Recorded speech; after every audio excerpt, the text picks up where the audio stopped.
I am live here on Facebook, and I think, no, we don't want to do that. We want to, let's see here. So at least I'm live over here on YouTube, and it's been a minute, but I am alive. So I need to also test in going live on Facebook, and bear with me for a minute because let's see here. Did everybody make it through the retrograde nice and well and alive? And I don't even know if I have my mic on. Okay, so let's see here. We don't want to do background color. We want to do change that, and we're going to go public. And I think today is going to be a conversation about what am I being interviewed about? I am being interviewed. Hopefully, I don't lose lighting either. So, I am answering interview questions about human design and offering receipts. But this is really going to be about efficiency. And I think one of the last little things that I talked about was about how people get caught up in stopping themselves from rambling, especially if you're like using AI or something to prompt it or to have it prompt you. And how easy it is to just pick up your phone and just like dump everything out instead of thinking about how it's going to be formatted or the spelling and punctuation and grammar and all those things. That's what AI is for. Let AI do the cleanup work. That is where you get the authenticity as opposed to the thing that people talk about how everything sounds the same. Someone could tell that it was written by AI, blah, blah, blah, blah, blah. All right. Because it's not about just saying, write me a story about cream colored eggshell flat white walls or whatever. It's maybe the story or the memory that you have as a real person. Maybe you, as a child, got in trouble for coloring on the flat paint eggshell colored walls. And sidebar, I have been moved to say, I used to tell the story about an apple, right? And how we all have these things that quote unquote trigger us or trigger a memory or unlock a childhood memory of at some point. Hi, I don't know who you are, but hi. So I'm talking kind of about how childhood and how sometimes that people, teachers or whatever, will ask two kids or a classroom of children to tell a story. And the scenario may go something like this. So I'm going to go into my teacher role. Hi, students. Today we are going to write a short story about a red apple. Okay. So everyone is going to have 30 minutes to tell me a story about a red apple. Now let's just break the classroom down into two people. So over here we have Johnny and over here we have Jenny. 30 minutes goes, the teacher doesn't interrupt, and Johnny has a story, good or bad, it doesn't really matter. The teacher looks at Johnny's story and, great work, Johnny. I'm so proud of you. And Jenny's sitting there waiting for the teacher to come over because Jenny already knows what's going to happen. And Jenny then says, I didn't write anything.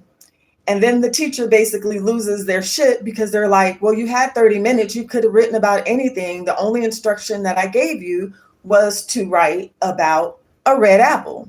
Now, the teacher who is unaware, who is not self-aware enough to understand that all of us have different life experiences, right? And so I don't know why I'm telling the story about the red apple, but just stay with me. And so the teacher just assumes that a red apple is something as simple. However, what the teacher doesn't realize or recognize is that Johnny had his lunch packed by his great grandmother who loved him dearly, or his mom, or whoever. and or his dad. My dad used to pack my field trip lunches and would like put always a treat in there, like a payday candy bar was like, I didn't even really like payday candy bars, but he would put a payday candy bar in my lunch pack. It was a great surprise. So here's Johnny. Someone always put an apple in there because that was his favorite thing. And he just had amazing memories about having an apple in his lunch. And then when he got a little bit older, he realized that he could actually use that apple to then maybe get an extra tater tot or something like that. So then the apple at some point in Johnny's life became a form of currency, a form of exchange for him to navigate the playground or the lunchroom. Okay.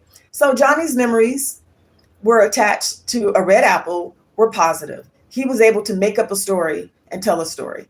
Jenny's memory of red apples are she remembers having a red apple one time, maybe at summer camp or something like that, and it was amazing, and she had never had one before, and it was just like the most amazing experience for her. And maybe it wasn't the apple itself, but maybe it was just because she was having a great time. It was the first time at a friend's house and they had a pool. So the apple maybe had memories or whatever, right? But since that experience or that memory, Jenny had never been able to have another apple. Or maybe she was on fixed lunch at school or something like that. And that particular school didn't really have red apples. Maybe they only had green apples. And she envied the kids who could show up to school and had red apples or whatever, right? So, or maybe she was at home one time and she had siblings and there was one red apple left over and a sibling ate the apple and it broke her heart because she couldn't eat the apple. Or maybe there was a red apple and the siblings ate it and the mother ends up beating everybody because the mother that she was like, that was my red apple that someone brought for the school. There's a whole host of weird shit that happens in households, weird and unfortunate things that happen in households that cause people to have memories around certain things that people can easily be dismissive of.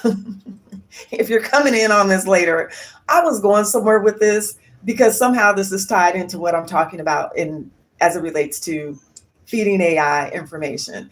And I'm using the eggshell colored flat paint walls as an example of prompting yourself to just let everything out instead of trying to think through it and make it perfect, but how maybe a wall and telling a story about a wall is triggering to some because as a child, you saw the wall as a canvas, you utilized that opportunity to draw your greatest work, but then ended up getting punished either severely or whatever.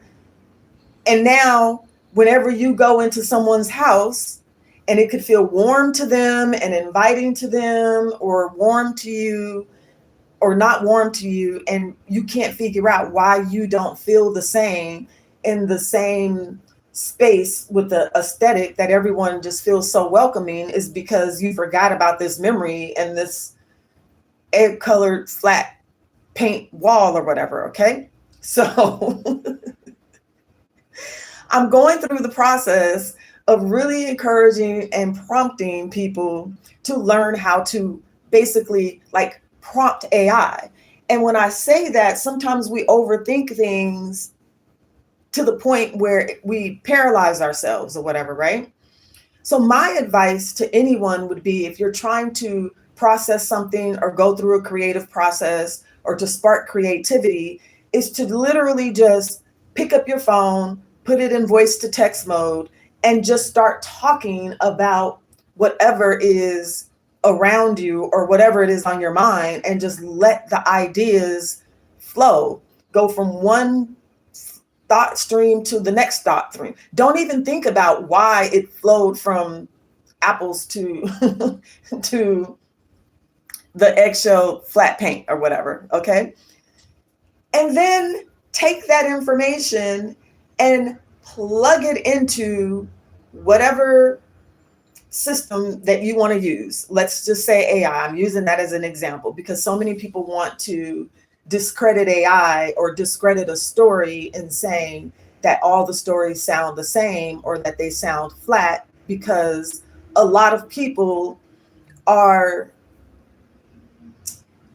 spending too much time trying to pretty something up before they let the system do what the system is built and designed to do, and that is to kind of organize the chaos. Let it do what it does best. Organize the brilliance of the chaos of our minds and don't rely on it for the creativity.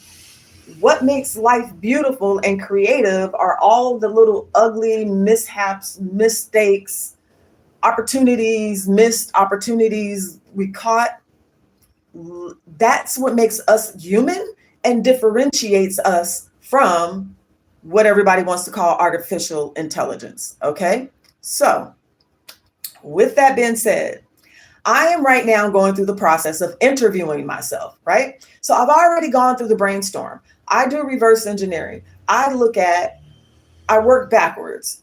What it is that I want to accomplish. Well, I see the end product. Okay, so if I see the end product, I have absolutely no idea how I'm going to get there. Doesn't really matter. So I will start with this is the vision or this is the thing that I see in my head. Okay, put that somewhere. Now, what does it take working backwards for me to maybe get there? Which sometimes requires me to interview myself. So I'm in the process of interviewing myself right now at this point, and I'm being asked a certain question that has to do with human design and how opportunities, I'm a 4/6, if anyone wants to know, in human design, and heavily rely on networks, right? An interesting sidebar here. An interesting sidebar is the other day I learned about the Hermetic lots, which includes the Hermetic lot of Nemesis in the seventh house, which basically my enemies are not so hidden because they're typically enemies that are close to me, lovers, friends, family members, people that are close proximity to me or whatever, right? So it kind of just validated what I had already kind of really felt. I just didn't have a terminology for it, any terminology or a definition for it.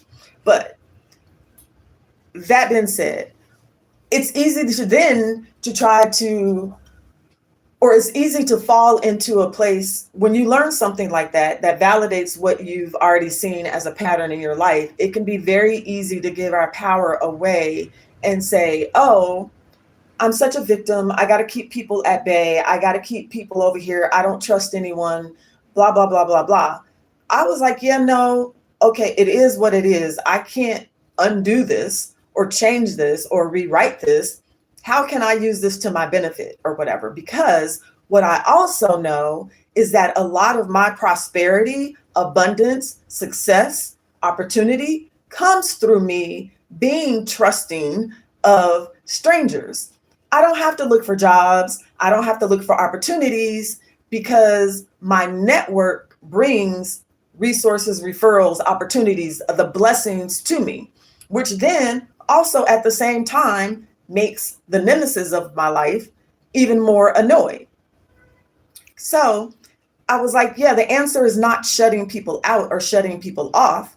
It's how do I then create a structure, or how do I create an environment for myself that still allows myself to be open to receiving strangers, referrals, information, and things of that nature, while at the same time recognizing at any point someone that I allowed to come through my doors could be part of my undoing that I have to rebuild or whatever, right?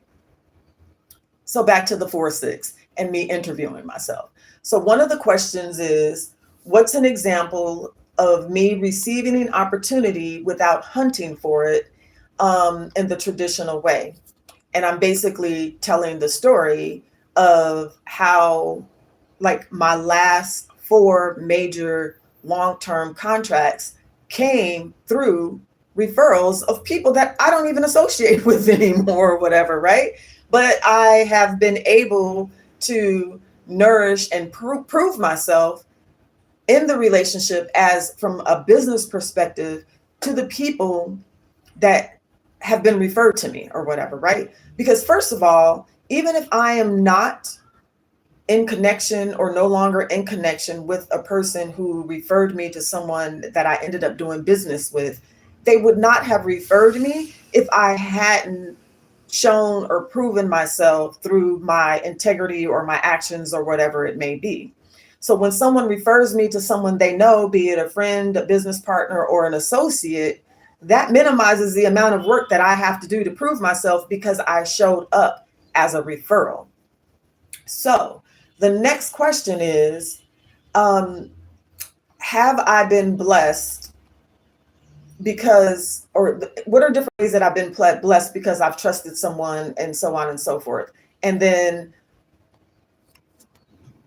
I use those previous examples, but one of the biggest examples that I have is when I started couch surfing. And how I learned about couch surfing was literally sitting in a group of people that I didn't know. And I had been doing slow travel at that point, but I was still kind of paying for hotels and things of that nature or whatever, right? But I was around some strangers because at that point in time, couch surfing used to have, it's not the couch surfing that people know now, but old school couch surfing was really community oriented, community driven, so on and so forth.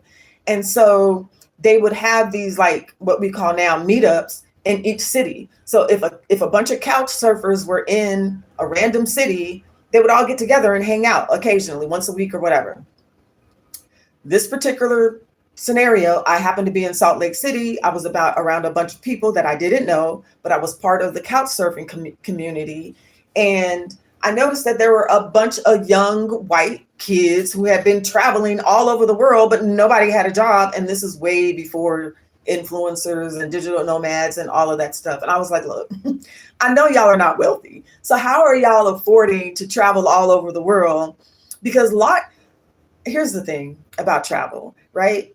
Transportation isn't always the most expensive. A lot of times, lodging becomes the most expensive factor when it comes to travel, long-term, slow travel. So when I asked them that question, they were just like, oh, we're couch surfers. And I was like, what do you mean? So they were like, no, there's an actual website where people vouch and vet each other out. And you basically sign up, someone vets you, and then it's an exchange, right? A mutual type of exchange. I don't know how it works anymore, but that's how it worked back then. So I was like, okay, this sounds like the kind of lifestyle that I'm up for. And at no point did it ever dawn on me that it might be unsafe, that it just felt right.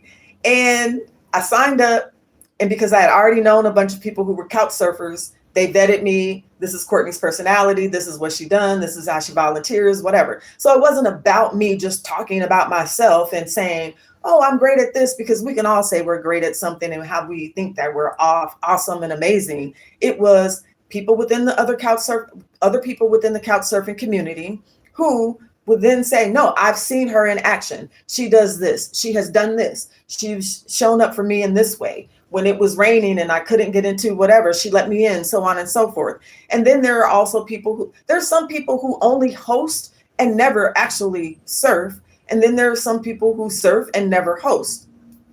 And then there are some people who do both, right?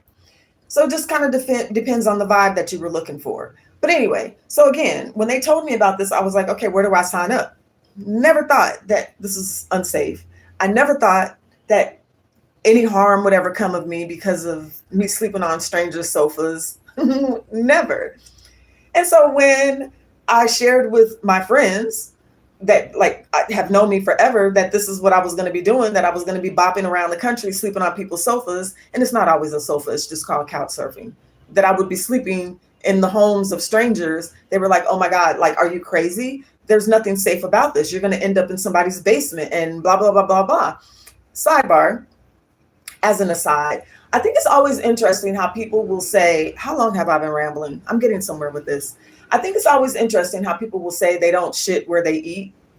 And as if that's going to prevent them, one, as if that's going to prevent anything negative happening to them. And then two, which is the most important part that I think I want to point out, is Most people are harmed, typically women, by an intimate partner, be it a romantic partner or a family member, not the stranger, not the person in your building, not the person that you're working with. And yes, things can get sloppy in that type of scenario. But again, at the same time, we are not all wired the same.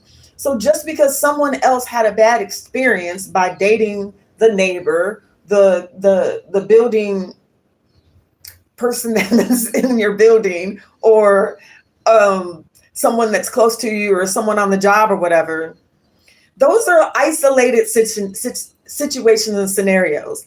Again, I am someone who thrives off of people in close proximity to me that know me, that bring opportunities to me.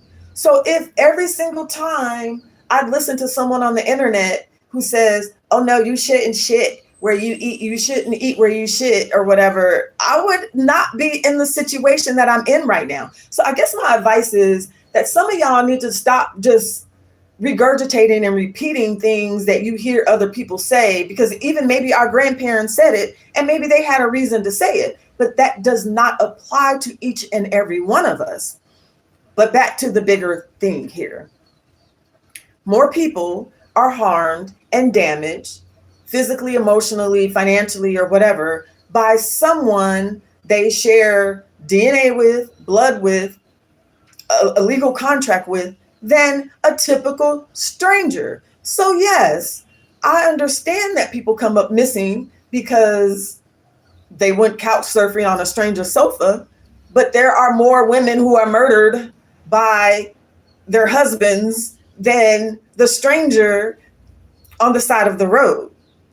Because those are the stories that many of y'all, I've done really well. I've gotten this far through a rant without saying y'all, but many of y'all watch too many of them damn reality crime shows, and you get it in your head and you become paranoid. And it would be one thing if you left your paranoia to yourself. Paranoia is like a disease, right?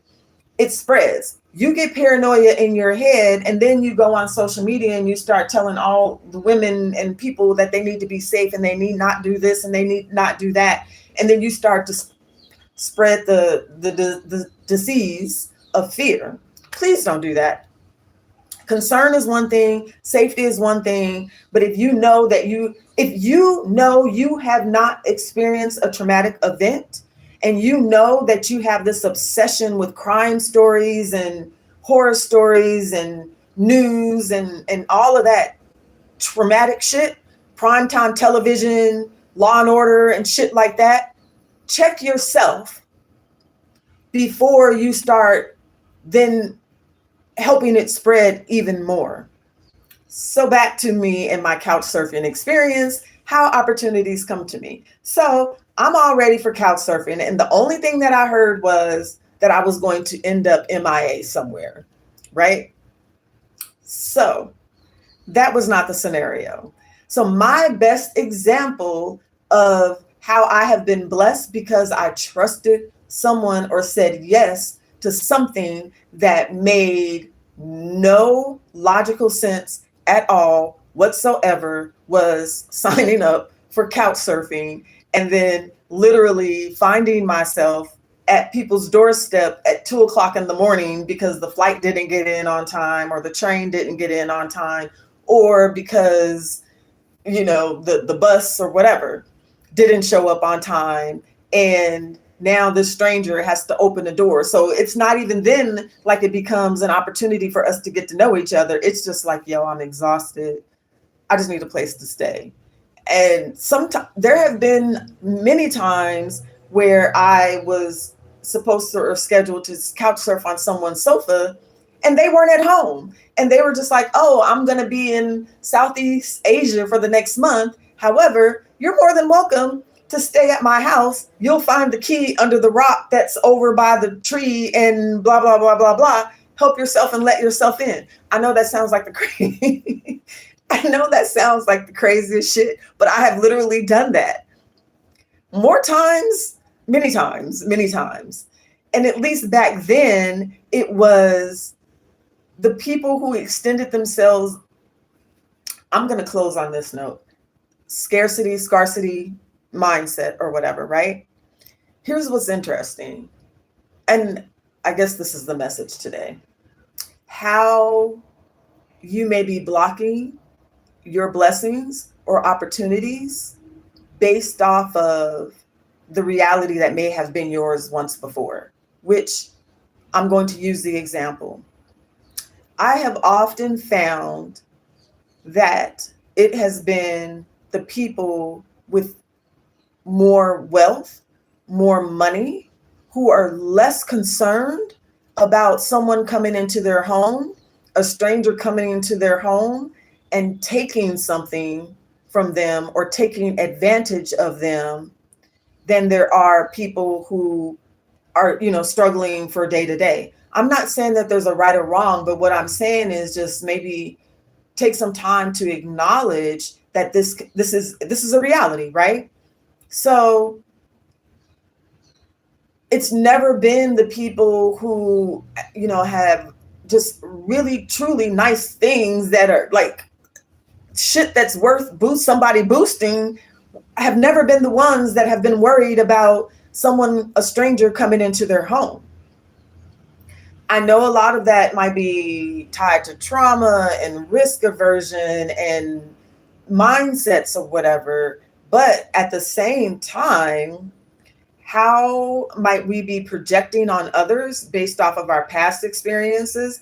How, if we are no longer in that survival mode, might we be still in the mindset of, oh my God, someone's going to take advantage of me, so I have to put all these walls up, I have to put all these restrictions up around me or whatever, even to the point of, if someone takes from me, I hope that they really truly needed it enough and not just taking from me, but they needed that thing. But I also know that the universe is going to then return the thing or something else. I'm going to be given compensation at least 10 or 20 fold or whatever, right? You can say 100 fold or whatever, right? And not always being, oh, woe is me, what is the victim type of thing. I know that was all over the place, and that's all I really have to say. But I'm going to go through this brainstorming method and just letting myself ramble as I answer these questions without thinking about how it's going to look, how it's going to sound. Am I making a mistake? Is my grammar perfect or whatever? And then putting it into the machine that already knows what my end goal is. And I will let it break that down into a systematic process workflow that I don't have the capacity that I want to do or whatever, right? And this is the irony behind LLM and the opponents of LLM and AI or whatever, is that so many people for many years have complained about living in societies that don't allow us to be creative and be in our authentic flow or whatever. Because when we're having to think about workflows and processes and all the things, it does clog the creative process of our mind. And so use the tools there that allow you to get back to the creative process. And maybe right now, if you felt a creative flow, it's maybe because you've been constipated for the last 20 or 30 years. And so now you just got to let the diarrhea, the shit come out without you overthinking it. So just pick up the phone and just start talking about whatever it is that is on your mind, or whatever it is that comes up, or whatever you hear in the background or whatever. And then do something with that. Let it sit and marinate for a moment, and then reverse engineer and see what comes up out of that. See what you can build and create from the chaos of your mind, the ramble. Because I have built some amazing things out of the chaos and out of the things that just don't make sense, like sleeping on strangers' sofas, and how opportunities have come to me. And so maybe I'm going somewhere else with that. What might my life have looked like had I listened to people who told me, or not me directly, how might my life be different if I had worried about people who said, you can't quit your job because you don't have medical insurance. You shouldn't quit your job because you don't have medical insurance. You should not go and sleep on a stranger's sofa all the way across the country before we had this location or share your location shit, right? I was like doing all of this with the pink razor flip phone or whatever, right? Um, what would my life look like if I had listened to people who said I shouldn't eat where I should, right? Like, I wouldn't be here. I wouldn't be me. So enjoy your day. My experiment for the day is over. Ciao.